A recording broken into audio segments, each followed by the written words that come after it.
Hello! Welcome back to Caconia. Yeah. We're here. Here we are. We're ready to record some mysteries. This is the second week of the game. It came out last week as we record this. Yeah. The hype is real. I'm enjoying this so far. It's pretty chill so far. Like, nothing crazy's happened. There's been some explosions. There's been some Illuminati-ish machinations. There's been some lady named Gestress. Yeah. Who mocks old people. Which really, that's what you want in your story. Yeah, I don't know. Nothing has, like, immediately grabbed me, but I'm also far more impressed with this introduction than I have been in Ryuki's previous stories. I think that it is a lot more solid. It is a lot more, like, even. Yeah. Even if there's nothing that, like, stands out and grabs me immediately, it's like, there is no, like, I'm gonna grab your boobs. There is no, like, going round and round in circles introducing characters and talking about the kanji of the characters. We're just in it. It's great. It's different for Ryuki. Yeah, I think the only thing that I should maybe bring up before we go into this is while we were doing the live chat for the first video coming out, someone was talking about Mitake in chat as Tojiro first popped up. And my mind immediately leapt to, Mitake, as in the character from the second chapter of Higurashi. Yeah, that one. I mean, that's a theory that I've been jumping on since the character appeared, I think. Because honestly, I love the idea that two characters of Higurashi are the parents of the, like, new protagonist. That idea, like, I have to go for it. Yeah. That's my theory right now. It is a very strange one. I know you've been harping on that since the OP came out, which is a while ago now. Ages ago, because I think that if there's anything we can expect from Ryuki, it's dumb fan service. And that would be the dumbest of fan services, honestly. That would be pretty silly. I'd be super down for that. I hope so. I hope that's where you end up, like, being revealed.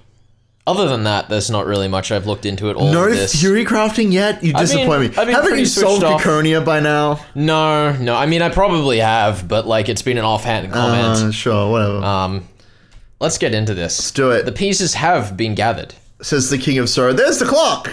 Yeah. So these are fun.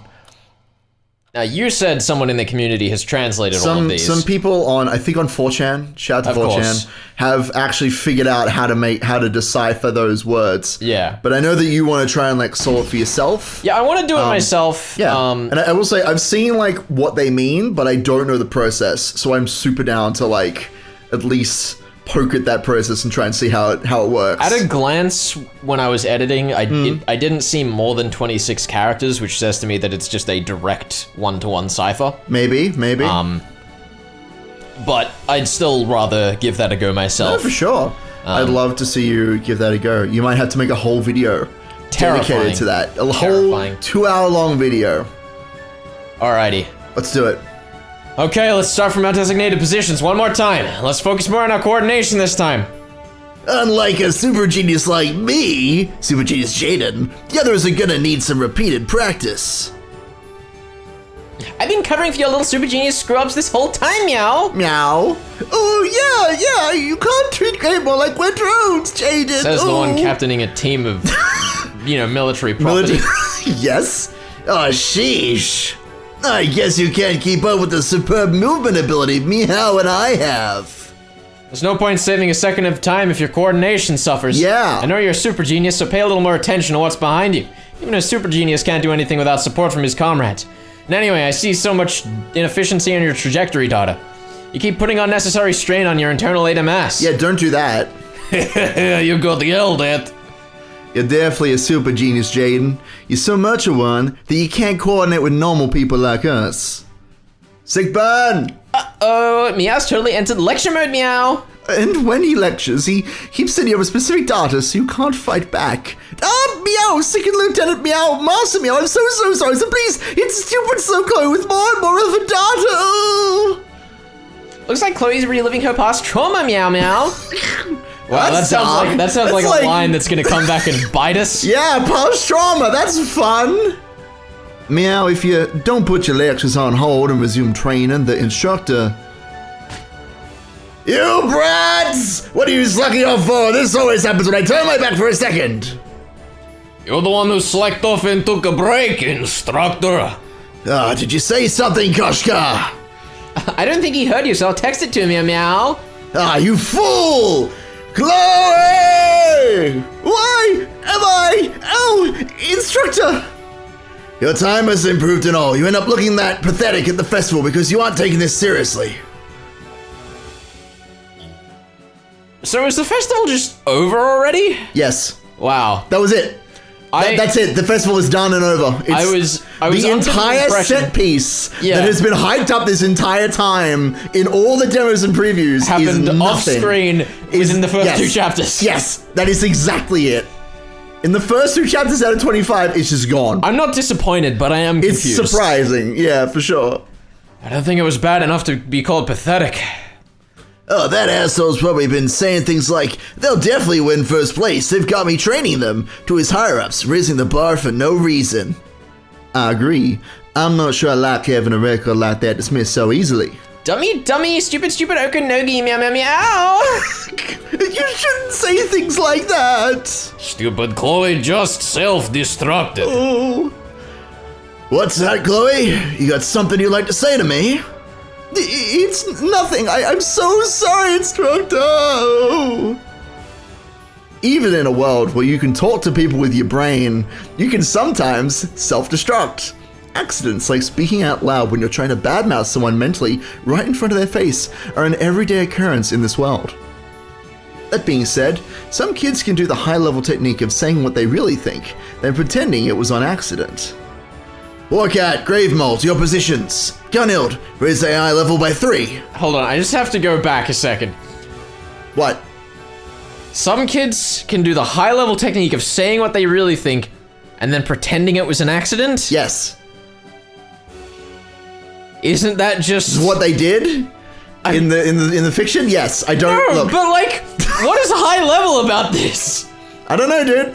Oh no, I said something. Sorry, it was an accident. See how hard that was? It was a fucking high level technique right there. But if they're self-destructing, they're not paying attention. Their emotions are running high. They're like, "Oh, you big dummy!" There's nothing high level about that. Did you just call me a dummy? And they're like, There's nothing high level about that whatsoever. No, it's high level. Raise the AI to level 3, or by 3 even. Do that. Roger that. Wow, now there's a sky. Level up to 3. Roger that, playo. Listen up. In the end, it isn't about logic. It's about being it directly into your bodies, into your minds, and repeat it again and again, and again and again and again. Chloe, begin the countdown. What are we beating into our heads? That's a great question. The lesson that Okanogi is teaching us. I see. Anime AI has been adjusted. Chloe, go ahead. I'll begin the countdown. 3, 2, 1. Battle simulator, let's go, playo. Meow's data-packed lecture mode was definitely harsh, but it was much better than those old instructors' baseless theories on the supremacy of fighting spirit. That's a sweeping statement if ever I heard one. Kids at the Cellcom era thought of everything as data and numbers, but old world thinking was full of abstract, emotional, spiritual, and guts-based arguments. Sheesh, Meow's accurate data storm lectures are better than this. Then again, it's like the difference between being pushed out of a 10-story window or an 11-story window. Hey, Super Genius, concentrate. I'm watching your data so I can tell. Get ready for a big review meeting after this, and don't run away. Oh shit. Seriously? Even the super genius Jaden, who didn't know how to be discouraged, was apparently hit hard by Meow's lectures. And so once again, the young Gauntlet Knights trained in all sorts of ways until they were worn out. And then we cut away. And then they got a peacefully. good night's rest and everything was well. And then they went to the bathhouse again. Sheesh, our instructor's weird fighting spirit logic really pisses me off. People without talent always quick to start talking about fighting spirit. Hey, I'd appreciate it if you didn't talk about our princess behind her back. So you have no complaints when everything's explained to you logically, Jaden? You can still go too far, yeah? Ever since the It's a Wrap public bath party, this virtual room had become a meeting place for Gauntlet Knights regardless of nationality. Whenever the young hit it off, it usually doesn't take too long for them to become friends. And getting to hear or tell stories to people from different environments is a very precious thing for their young hearts. The vast majority of parallel processors were women, so the Gauntlet Boys, that sounded like a band, were a minority. Today had become a rare all-boy gathering. I suppose all factions are the same. Middle-aged men who act all important are always scum. COU instructors scum too? I figured they'd be wise compared to our instructor. Well, if they had a scummy instructor battle standard festival, our COU team would take golds in every event. At least they're a bit better than our ABN instructors, and they were allowed to openly criticize them. I imagine that if you bad-mouth your instructors in the ABN, you'll get arrested on the spot, yes? In a country where you can't insult anyone to their face, you form a culture capable of insulting people without it sounding like you're insulting them. Sounds nice. So, for example, what would you say to an irritating superior officer who never shows any appreciation for their subordinates' work? It's our way to say the opposite of what we mean. Something like, I am truly grateful for the heartfelt support you always show me, instructor. Did we just spend an entire 3 pages describing sarcasm? Yes, that's what's happening. Nice, I'll take it. Oh, a friend has arrived, boyo! Eshok, Abdusum, you were lounging about here. Get back to our training. When it comes to training, fighting, spirit, and guts are vital. Be honored by the opportunity to sweat for my sake. Your Grace, thank you for your ever-present heartfelt support, for which we are ever so grateful, Princess Rethabile. Sarcasm. Huh? Right. Very well then. I like that he was the only one that laughed. Yeah, nobody else thought it was funny. It was just Jaden. He thought it was hilarious. In any era, getting to complain together and feel a sense of camaraderie is the best part of talking with close friends. Furthermore, they were used to background operations, so they could chat like this at any time without having to worry about time zones or even what the other person was doing at that moment. It was a wonderful era they were in. As every era is. In this era, high-quality sleep substitute drugs had been developed, so sleep was no longer necessary. That sounds like paradise. Oh my god. As nice as sleep is, just like having all the energy you need, beautiful. Humanity had effectively doubled the density and time in a human life. I mean, it's like, I suppose it'd be the kind of thing where sleep was like a luxury thing, right? It's like you can either take the drugs and live your regular life, or I was gonna say you're wealthy enough to afford to be able to sleep. I was gonna say the problem is, well, there's 2 ways you can take that, right? There's like you're the wealthy people who are able to sleep, which means that like the expectancy of how much you should work increases. Exactly. Right? Like that's the dystopian take on it. There's the other one that's like the flip of that, which is much less depressing, where you just have all the free time in the world, but you know. Unlikely. Unlikely. But of course, it wasn't a perfect dreamlike drug. It only freed you from the need to sleep, so if you wanted to maintain your concentration, you needed to rely on things like that ancient drug, caffeine. If you tried to study for a test all night, you might not get sleepy, but you get bored and start hating it halfway through. For most people, who didn't have anything they needed to do so badly that was worth abandoning sleep, it wasn't really that valuable. After all, it can get pretty boring if you have no work or any desire to do anything until dawn, and you're incapable of feeling sleepy, even if you lay down. So this drug was only used regularly by the young, who could never find enough time to study and play. That sounds unrealistic. Thanks to that, the young lost the concept of time zones. They were always awake, so they could communicate with anyone regardless of day and night, even if that person was on the other side of the planet. The fact that they were capable of communication this rich was a powerful weapon in the young one's arsenal. Though some places did close down in the middle of the night, the shopping district was always open even at this hour. Jaden could be seen, my boy, could be seen in the nighttime shopping district during a time range when only young people who loved the anti-sleeping drug were up and about. Ah, damn it. For Jaden, all that complaining and laughing with friends in the public bath had made for a good change of pace. At least the part about complaining about instructors had. Meow. You're at least a little easy on me. His lectures are like a tornado of good points. I can't contradict it, so I wish... Ah, damn it. He couldn't call Meow a bastard or an asshole. All his points were right on the mark. When Jaden actually followed these suggestions, he noticed the difference clearly. All he could do was lick the wounds that had been inflicted on Super Genius Jaden's pride. Aren't we war buddies for the same kit? Even if you're right, couldn't you say it a bit more nicely?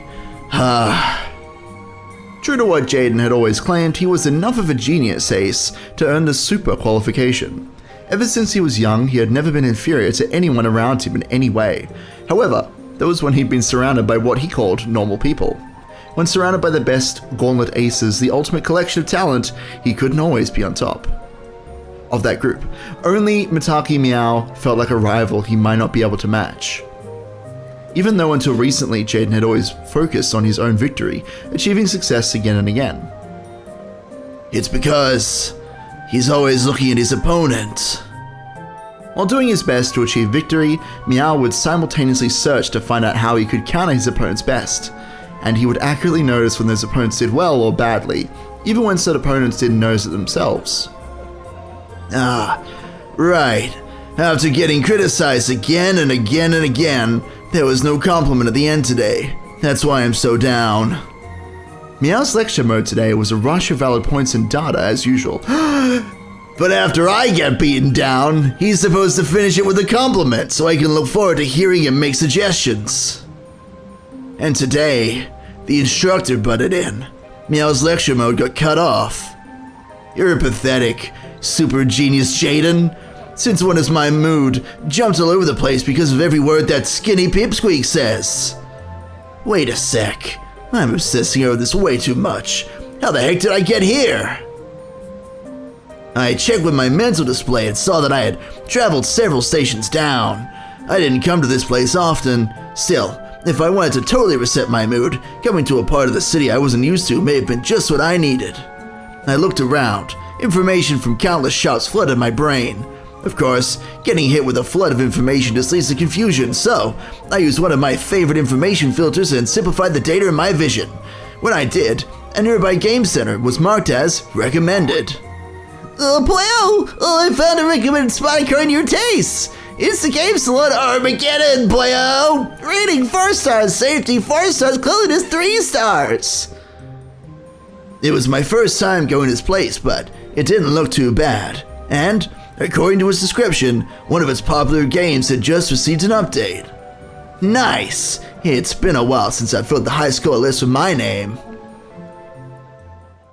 It's where we walk in and someone we know is just fucking pounding the scores. Maybe it is that trope. Maybe we just go play a dumb video game. Let's go. In this era, even game centers were decorated like fancy Victorian-style salons on the inside. However, the lines of beautifully adorned sofas had a lot of wiring like a military simulator. In an era with mental displays, anyone could play games even during class without anyone else knowing. However, the locations called game centers were a bit different. In addition to the mental display, they also projected the game screen on a spatial display. Why? Isn't it obvious? To show off your skill to people you've never seen before. As though you couldn't just, log into your mental tablet and see it. No, it's too much effort. It's too much effort. Of course, even in this era, game live streams on the internet were alive and well. You could interact with them in many ways, including voice and text. However, some demanding young people felt that there was no replacement for the sensation of seeing live reactions. Because of these people, relics from the old world like game centers still existed, and boldly so, despite how far civilization had advanced. Good live gameplay requires a crowd of young people to watch.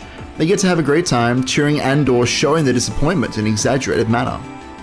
That takes me back. I remember when I'd go into game centers where all the neighborhood brats hung out.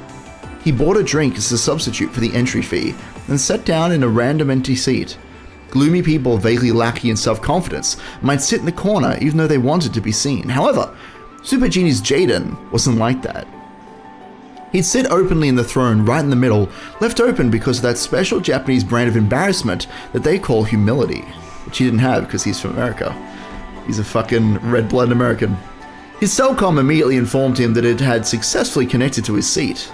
Then the display told him that he could benefit from a promotional campaign if he entered his Kizuna ID. Actually, he'd had his Kizuna set to off. If he hadn't, then a friend would have heartlessly messaged him, regardless of whether he was feeling neurotic or depressed. At that moment, he wanted some time to himself, so he didn't activate Kizuna and chose not to participate in the promo. Well, if I get an ultra high score and expose my ID, I'll get so many friend requests from people I don't know, it'll be a pain. In any era, if you carelessly expose your personal information, you'll get a rush of weird direct mail and sales calls. Okay, let's do this! Hilarious, right? A Gauntlet Knight got depressed by his training, so to shake it off, he started playing a game about Gauntlet Knights. Which conveniently had the same soundtrack as this here novel. Yeah, that's the one. Gauntlet Knights, the same soundtrack that I carry in my gauntlet at all times to play whenever I need it. Gauntlet Knights, who could fly unassisted and dominate a battlefield on their own, were what kids around the world wanted to become, so there were many games that simulated being a Gauntlet Knight. This was also a useful way in all countries to find people with high aptitudes. For that reason, games like this were placed in game centers all over the world.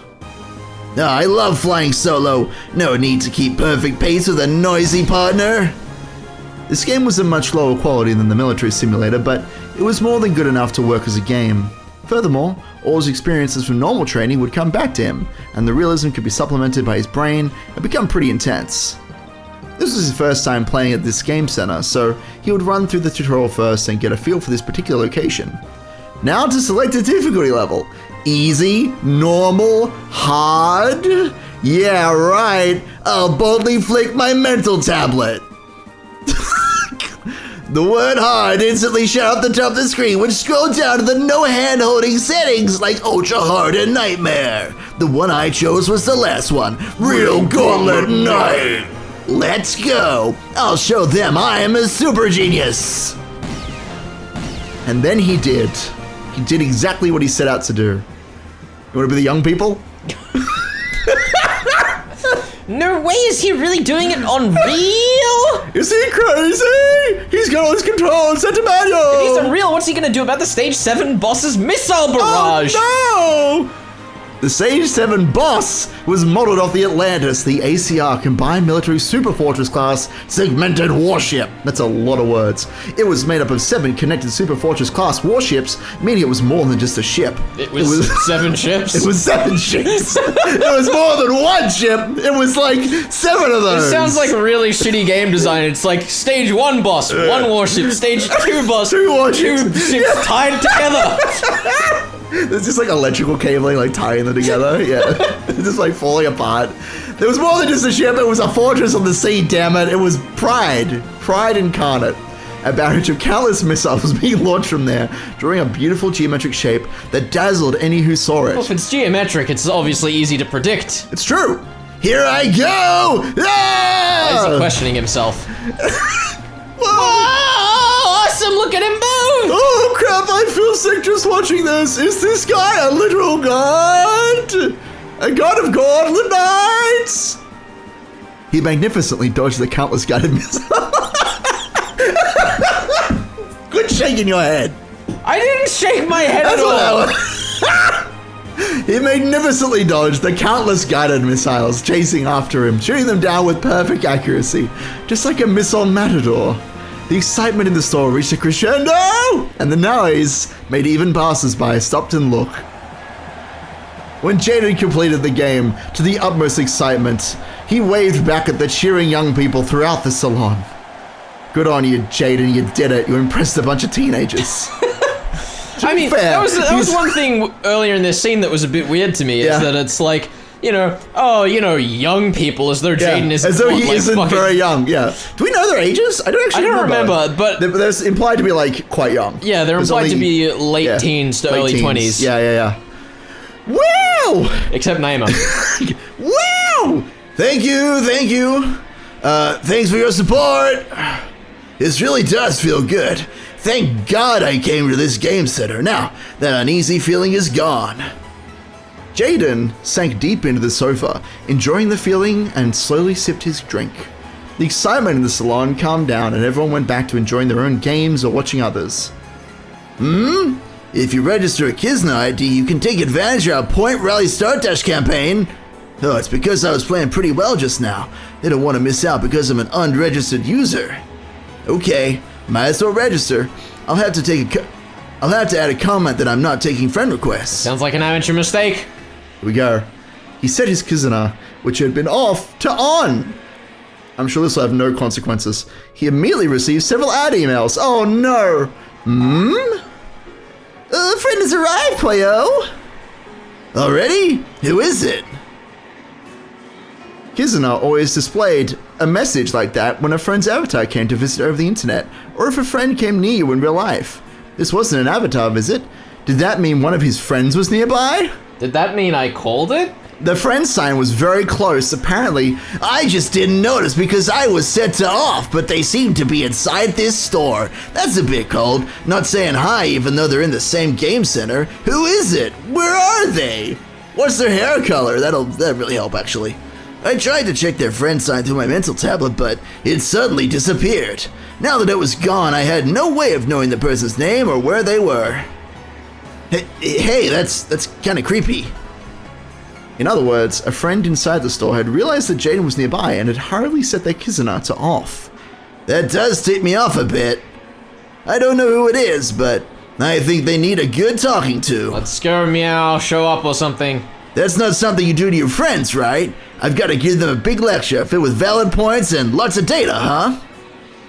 I looked around the store. Okay, where are you hiding? There are more customers than usual this time of day. Why do they keep switching? That's right, this is hard mode. This is Ryukushi hard mode. There were more customers than usual this time of day, partly due to the after effects of Jaden's super playing. Super Genius Jaden's super playing? Yep. Fair enough. This person probably knew who Jaden was, so if he set up camp in front of the store, they probably wouldn't come strolling out. He checked the store map from his Kizuna. There was one more route out of the store, the back door near the bathroom. Look, there's the shadow of a person rushing through, and clearly not someone who has to use the bathroom. Oh my god! Fuck. Unless they're rushing to the bathroom, which this is gonna be real awkward. Hey, wait! Hey, you're Meow, right? Hey, wait! He recognized the person from behind. It was definitely Mitake Meow, his partner from the War Cats. The piano line that's going in my right ear reminds me of a soundtrack from Umineko. I forget the name of the track. That's funny. The song it reminds me of is Sono Miku from Higurashi. Maybe there's a melody there that's being carried across. Might be both. Yeah. Somebody tell us in the comments. His partner from the War Cats! Though he could hear Jaden, he was hurrying away, trying to blend in with the shopping center crowd. Interestingly, he was leaving with a quick, shuffling walk. Jaden, feeling that it'd be unfair to run after him, followed along with a similar shuffling walk. Yeah, that. Anyway. Wait, hey! Meow! Meow! Why are you shutting your Kizuna off and running away? That's creepy, man! Hey, is it something I did? Something during training just now? Did I do something so weird that I really pissed you off? Meow continued that shuffling walk without turning around. Jaden chased after him in the same way, calling out questions and complaints at Meow's back. To anyone watching this, it probably looked as though they were having a lover's quarrel. I agree. Hey, I may be a gentleman, but I've just about had it, okay? As expected, there was no response. However, Meow was Meow. It couldn't possibly be anyone else. After all, of course. considering shush your butt. After all, considering how long Jaden had been following them, someone other than Meow would have called the police by now. Police show up? They like turn around and they are the police. They pull the badge out and they're just like, what are you doing following me? You're under arrest. That's some real Matrix shit right there. Just the police just showing up right in the middle. Yeah, and he gets suspended from Gold Knight training. That'd be a great plotline. I've just about had it. You've got 5 seconds. I'm gonna count to 3. 4, 3, 2, 1. I've had enough. This time I'm the lecturer. I'll make Meow say he's sorry. Hey, wait, Meow! Jaden raced forward, grabbed Meow's thin arms, and forcibly spun him around. However, what? They're all blushy. Meow? Huh? Crap, did I really mistake him for somebody else? That's not possible. You're a Meow, right? You are, aren't you? It was almost as though he was trying to convince himself, rather than interrogate this person. He did think it was Mitake Meow. His eyes and his nose and his mouth. And his sprite. Many bits of information made it clear that this was Meow himself.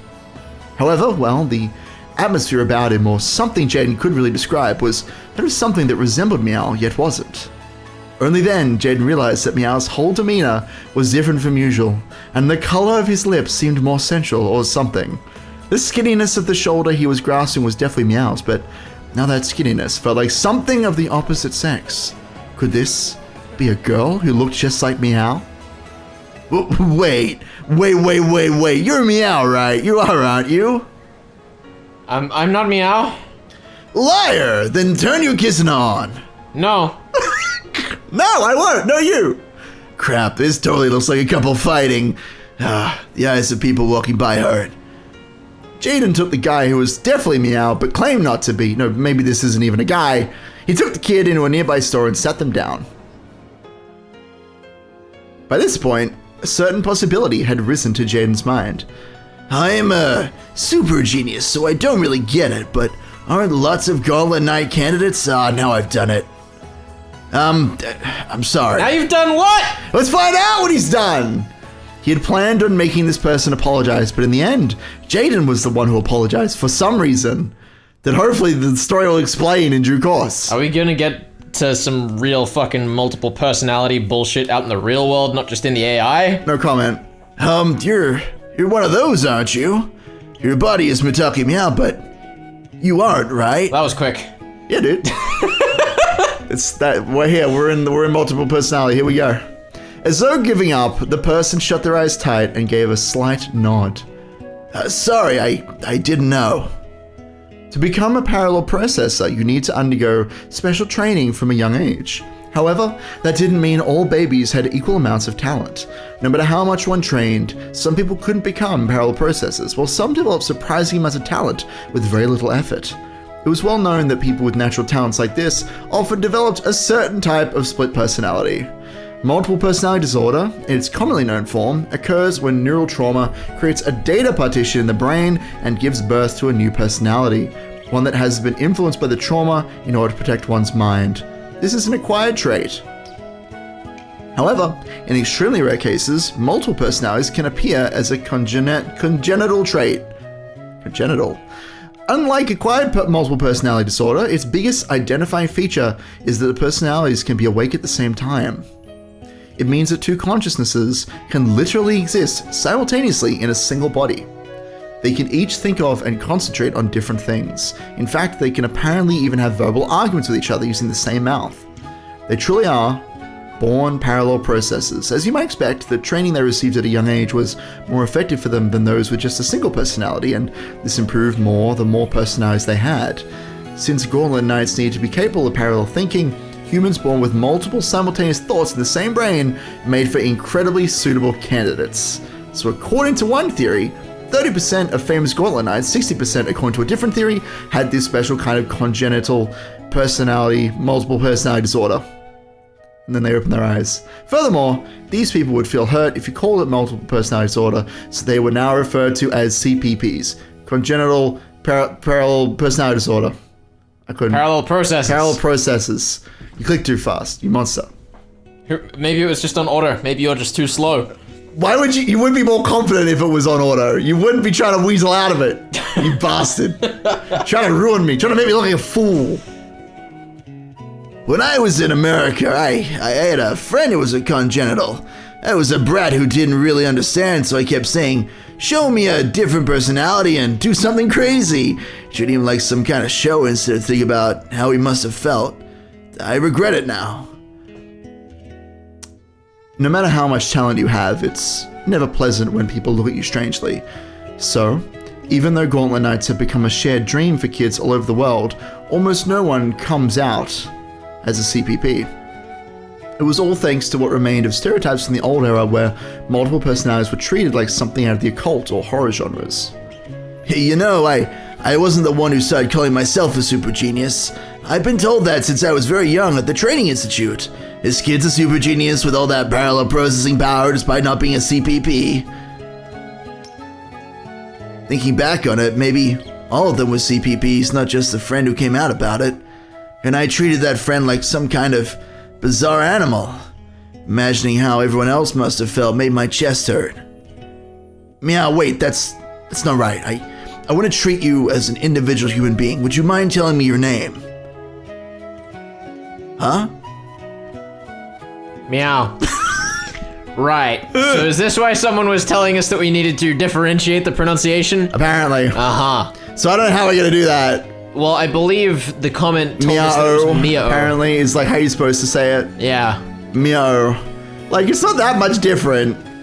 But I guess. Whatever. We'll go with it. We'll do it. We'll go with Meow. Brave and strong we'll go together. with Meow. Let's give it a shot. It sounded like someone imitating a cat's cry. No, wait, that's not it. I see. Meow and Meow, huh? What a cute name. I mean, the inflection at the end it differentiates it I guess at least. so. Meow, Meow. Meow, are you a girl? Yeah. All right, fair enough. So sorry about earlier. I grabbed your shoulder hard. That's no way to shoot a girl, right? Forgive me. It's okay. Two personalities with different genders in the same body, huh?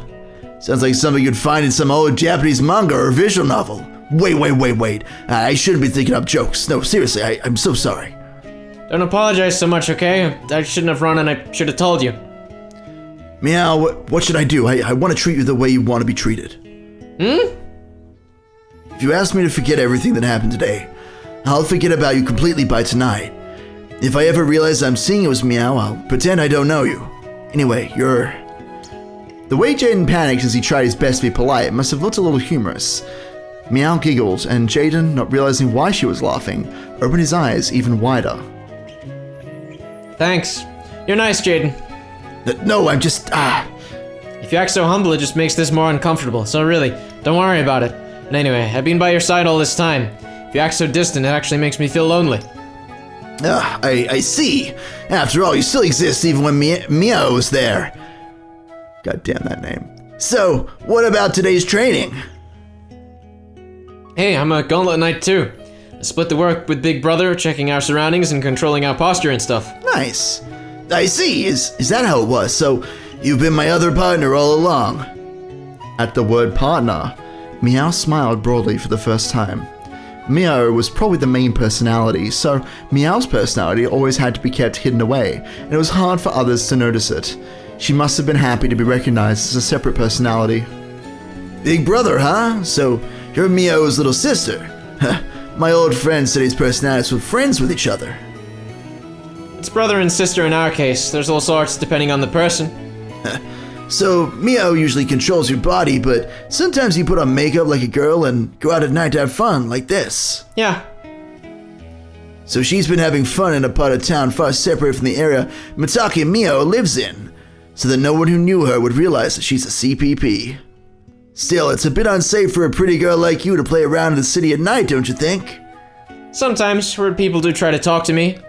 No kidding. A girl this cute walking around without a boyfriend? You'd be crazy if you didn't try to talk to her.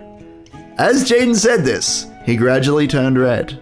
Just yesterday, he'd thought of this person as a cool partner of the same gender, who he totally wouldn't bang, except that he totally would. Now he suddenly had to treat her like a girl, even though this was the same physical body. Except for a little makeup, this was totally Meow. Now I'm feeling kinda hot and sweaty. Meow, the next time you come here and have fun, let me know. I, Super Genius Jaden, will be your bodyguard and make sure no weirdos come after you. Oh, yeah. I think having a bodyguard would be nice. That body belongs to my two partners, Meow and Meow, so it's only natural that I protect it. Wow, Jaden read that like I would read that every time. That's the one. Natural. Natural. Why do I keep turning red? What I'm saying is perfectly normal, right? My partner's body is tiny, and it'd suck if some weirdo came after him and hurt him when he was off having fun at night, so I'm offering to stay by his side. There's nothing remotely strange about that. Oh, I get it. It's because of how Meow's face looks. Because you look like that, I can't figure out what to do next! Enough with this weird sweat already! Thanks, Jaden. I'll definitely ask you to do that when the time comes. Sure. Send me a Kisna message whenever you like. Would they ever have been able to talk like this if Jaden had only ever known Meow? The two of them chatted about things they never would have discussed if it had been Meow. Before long, Jaden was gradually beginning to understand. I see. I get it. When Meow was lecturing me, he would always praise me for doing something good at the very end. No matter how small it was, he'd always find something. That was you, wasn't it? How? Come to think of it, I always thought it was weird that Meow always toned me down, then managed to encourage me at the end, but after talking with you, I am sure. The person who was always watching me and praising me so I could give it my all was you, Meow. Even though Jaden had met her for the first time today, he could see how much unexpected joy those words gave her. Something twinkled a little near her tightly shut eyes. You're really cool, Jaden. I can't believe you noticed I was there. Well, of course, I'm still Super Genius Jaden. Yeah, super genius. And cool. I know that. I'm always watching from nearby, so I know. Oh my god, don't encourage him! But isn't Mio listening to this conversation? The next time I see him, he'll tell me not to be a creep around his sister and beat the crap out of me. Oh, that's okay. When I don't want to be hurt, I make sure the door of my heart is shut. Apparently, privacy between personalities is possible, and she can apparently take her current experiences and memories and either share them with Mio or keep them for herself. Think about it that way, this is pretty rough. A brother and sister living in the same body. You thought living in the same house was hard enough. Oh god. Beyond that, I don't remember much of what we talked about. However, until the sky lit up, I think we kept on talking around about fun stuff, though I don't remember it well. Guys were another matter, but just before dawn wasn't a very safe time for girls. At that hour, they would sometimes get bugged by guys who'd been having fun all night and who were weirdly excited. Not like me. But she said she wanted to secretly go home on her own. Meow was a girl, but the main personality of that body was Mio. In other words, people thought of them as a guy. If people knew that Mitake Mio was walking around in makeup like a girl, it'd cause Big Brother trouble. If that happened, he'd stop letting me go out to play. Then shouldn't it be the other way around? Well, you walk back home openly with me. If we do bump into someone we know, I'll say, this isn't Mio, it's a girlfriend of mine. I see. Meow's face had gone red as if someone had boiled it. That's not healthy. Yeah, I know, it's not. Huh? Did I really say something that embarrassing? Apparently, Kizuna had interpreted girlfriend as girlfriend. In English, Jaden had only meant that he'd introduced her as a girl he was friends with, but in places that spoke Japanese, the phrase always meant a more long-term, one-on-one romantic relationship. It's okay, I know what you meant. Kizuna translates things weird sometimes, doesn't it? That's really a pain. I'll try and find a better Japanese translation batch. No matter how much technology advances. Huh? Communication really is made up of more than words and text. There's also your eyes, your expression, the atmosphere, smells, your heart beating. All of it makes communication possible. We'll just have to simulate all that too. It's fine, easy. Yeah, if we ever start living in an electronic world, it'll be pretty boring. Because in a translation mistakes, getting embarrassed and trying to run away and chasing after people who do that, every bit of that is a precious part of communication between humans. This ultimate communication tool had broken down all barriers, obviously including language. However, that definitely didn't mean it was better than facing someone and talking to them in person. That cliche, which old cultured people always use to criticize things like Kizuna, bounced through the minds of the two youths who were both acting embarrassed. In the end, the two of them did return to their lodgings together. Apparently, they didn't get a chance to bump into someone they knew and make use of their excuse that they were girlfriends or boyfriends or whatever. Well, there you go. How... I love them, they're adorable! How lovely. More of that, please.